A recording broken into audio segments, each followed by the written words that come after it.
Hey everyone, and welcome back to the channel.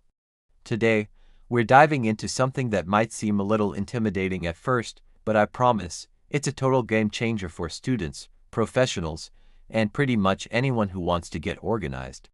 We're talking about Microsoft Excel. Forget those scary-looking spreadsheets you've seen.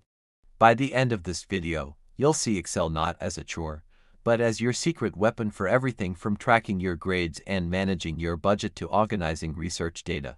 We're going to break it all down, step by step, no jargon, no confusion.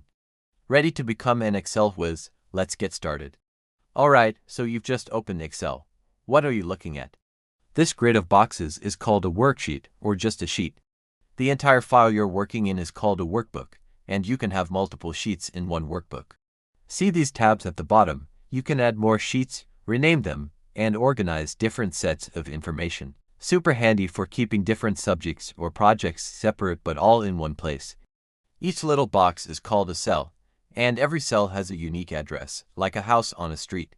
You find the address by looking at the column letter up top and the round number on the side.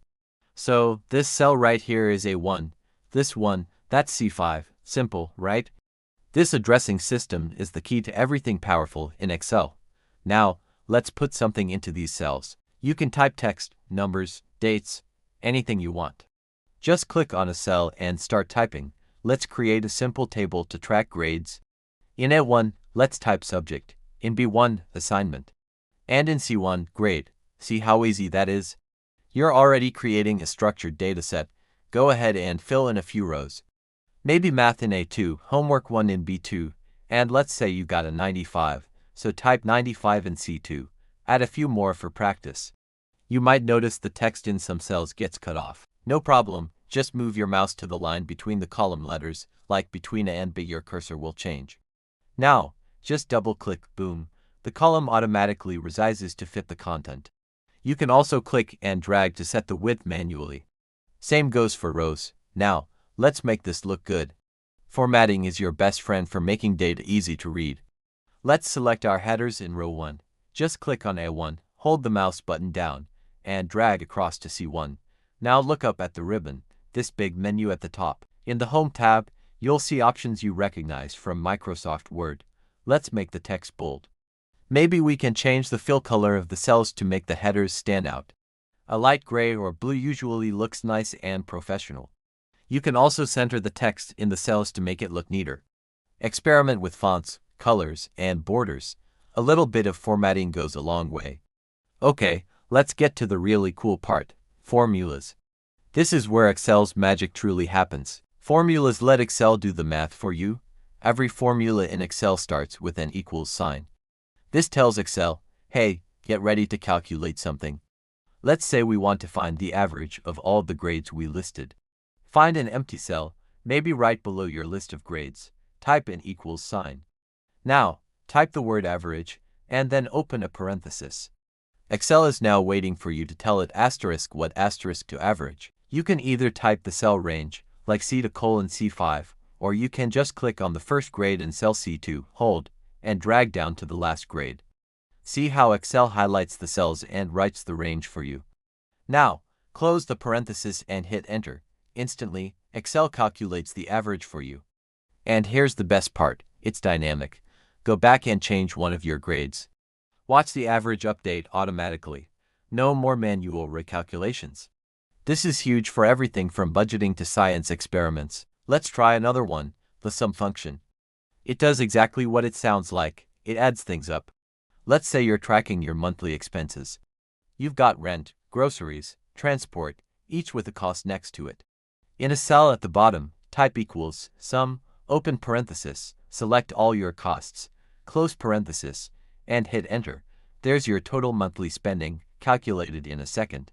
Beyond average and sum, there are hundreds of functions. You can find the maximum value with max, the minimum with min, or count the number of items with count.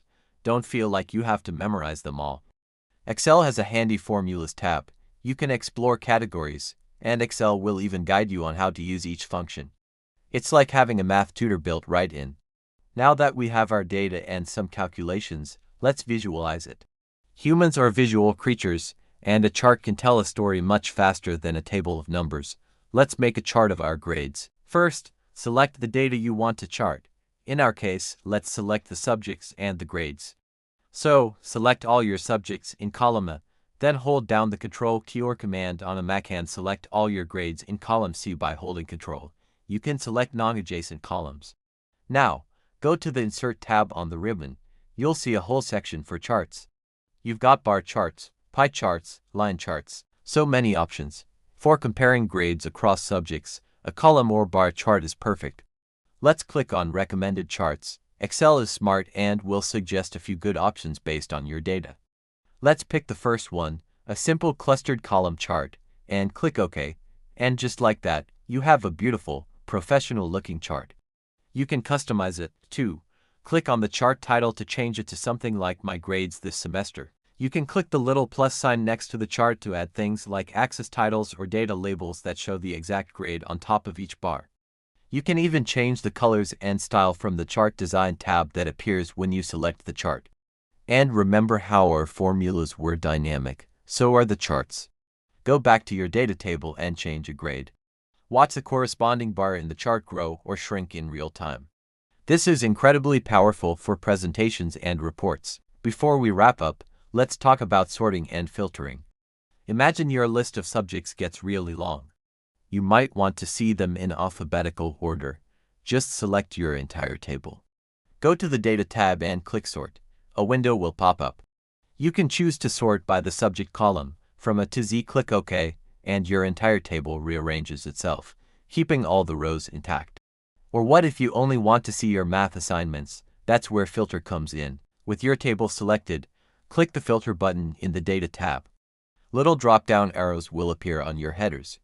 Click the arrow on the subject header. You can uncheck Select All and then just check the box for Math.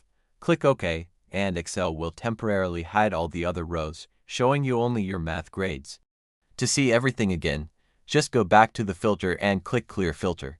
And there you have it, the absolute basics of Excel. We've covered the layout, entering and formatting data, the magic of formulas with sum and average, visualizing data with charts, and organizing it with sort and filter. This is just the tip of the iceberg, but with these skills alone, you are way ahead of the game. The key is to practice. Don't be afraid to open a blank sheet and just play around. Create a mock budget, plan a trip, track your favorite team stats. The more you use it, the more comfortable you'll become. I hope this was super helpful and made Excel seem a lot less scary. If it did, make sure to hit that like button and subscribe for more tutorials to boost your skills. Got any questions? Drop them in the comments below. Thanks for watching, and I'll see you in the next one.